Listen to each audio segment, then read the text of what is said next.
Heu vingut a Alacant a presentar el documental Més enllà del muro que s'ha gravat a Palestina. Què em podeu explicar sobre el documental?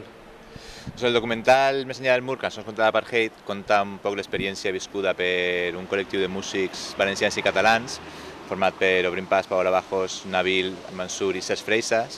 L'experiència que visqueren aquests músics fent una sèrie de concerts en territori palestí durant l'agost de 2009. I un poc el documental parla de la realitat palestina vista a través dels ulls de la brigada de músics. Aquesta experiència durant aquests mesos allà, com s'explica? Ens van oferir la possibilitat de participar en una de les brigades que fan cada any, de ciutadans catalans que van cada any allà a Palestina de la mà de la xarxa d'Enllaç amb Palestina.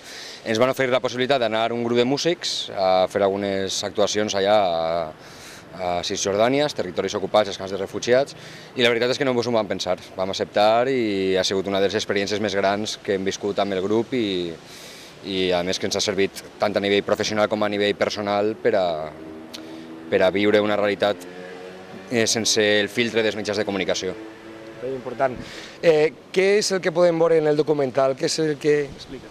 El documental té una estructura de road movie, un poc va seguint la gira o la sèrie de concerts que feren els músics per Palestina, i un poc ens serveix de pretext, de pretext narratiu per anar parlant d'altres coses, i podem veure des de la situació en la que viuen els camps de refugiats fins a una sèrie de col·lectius de ciutadans que lluiten cada dia per enfrontar una situació difícil.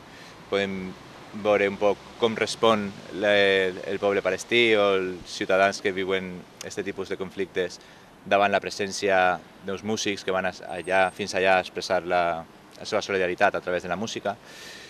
I un poc el documental el que vol és donar un missatge d'esperança, de que a través de la música, a través de la creació artística, es pot llançar un missatge d'esperança i un missatge de solidaritat a aquells que estan vivint situacions tan complicades com el poble palestí. Palestins, israelians, àngels i dimonis o res que això?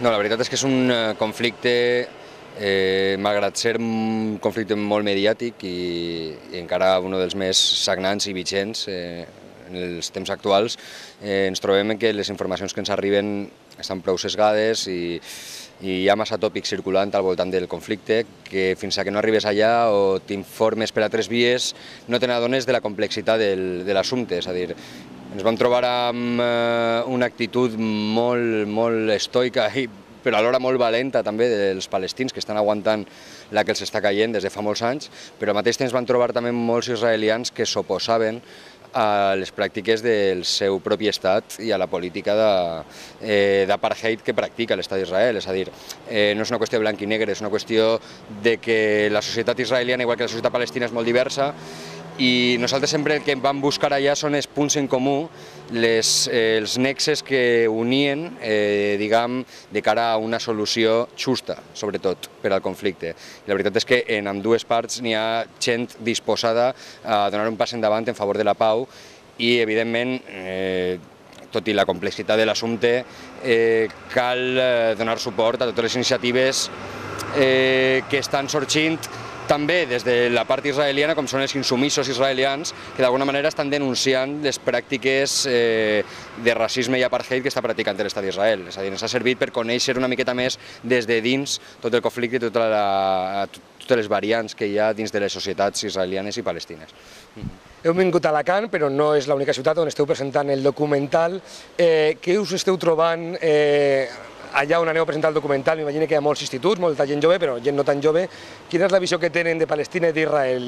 Tenen una visió molt sesgada? Us pregunten moltes coses? Doncs sí, nosaltres des que acabarem el documental estem fent una sèrie de passes públics, de projeccions, tant en instituts i escoles com també en centres cívics, en organitzacions. Vull dir, perquè nosaltres la nostra intenció és que el documental es veja molt per a que complisca la seva finalitat, que és que es conega aquella realitat de primera mà tal com la van conèixer nosaltres. I les reaccions són molt diverses. Evidentment, veiem el que nosaltres patíem abans d'anar, i és que tenim una visió del conflicte molt sesgada i molt parcial, perquè ens arriba per mitjans de comunicació que tots coneguem per quins interessos es mouen i a quins interessos responen. I per tant, Vull dir, el que ens trobem són molts tòpics, molts prejudicis, que jo crec que tant en les xerrades com en les xarles posteriors a les projeccions que fem, com en el mateix documental, molts d'estos prejudicis i d'estos tòpics cauen per su propi pes, no? Perquè quan veus la realitat tot és molt més senzill, no? I s'oblida tot aquest tema de que és una qüestió d'Occident contra Orient, de que és una qüestió de musulmans contra cristians, perquè realment és fals, no? Al final estem parlant d'una qüestió de drets humans, és una qüestió d'opressors i d'oprimits, és una qüestió de justícia social i de justícia real, no? Molt bé, a banda del documental, que felicitats per la feina, per tot el que esteu fent. Obrim Pas també està a punt de donar-nos notícies, crec, que està un nou disc que està a punt d'eixir a la venda. Això és, ara mateix, precisament este cap de setmana estem donant les últimes pinzellades al nou disc d'Obrim Pas, que eixirà a finals de març, principis d'abril. Hem estat pràcticament un mes de gravació a Girona i a Andoain, als estudis Gàrate, i la veritat és que ja feia 4 anys que no traiem disc, hem tingut un temps de descans, però també un temps de reflexió i d'actualització també professional i personal, i la veritat és que tenim moltes ganes ja de presentar al públic el nou treball d'Obrim Pas, que esperem que complisca les expectatives, i per nosaltres és un gran repte després de Benvingut al Paradís, que fou un disc amb el qual ens van quedar ben satisfets, i esperem que este disc tingui una acollida similar o millor que l'anterior. Sé que el nom no el puc preguntar encara perquè és un gran secret que guardeu, però quines serien les característiques d'aquest nou disc que veurem aviat? Home, a nivell musical, jo penso que la trajectòria nostra acaba plasmant-se després en els discos que anem gravant, no? Vull dir, nosaltres també madurem com a músics, com a persones, i tot això intentem després plasmar-ho a nivell artístic, no? I jo penso que en aquest disc hem fet una aposta també per buscar algunes coses noves que fins ara no havíem incorporat. Hem comptat, evidentment, amb col·laboracions, com ens agrada fer en cada treball, i bé, també seguint una miqueta la línia també que ens ha caracteritzat ara de mesclar la modernitat amb la tradició, no? Els sons tradicionals i cançons tradicionals i instruments tradicionals, portar-los al terreny també de les músiques més actuals. I bé, jo penso que manté el segell d'Obrim Pas, tot i que incorporem alguns elements nous que nosaltres personalment estem molt satisfets de com estan plasmant-se en el disc. Doncs moltes ganes ja de veure aquest disc que aviat arribarà a totes les botigues i tots podrem sentir. Moltes felicitats per la feina, pel compromís que porteu i per com ho aneu explicant, i la predisposició que teniu. Gràcies. Gràcies a vosaltres.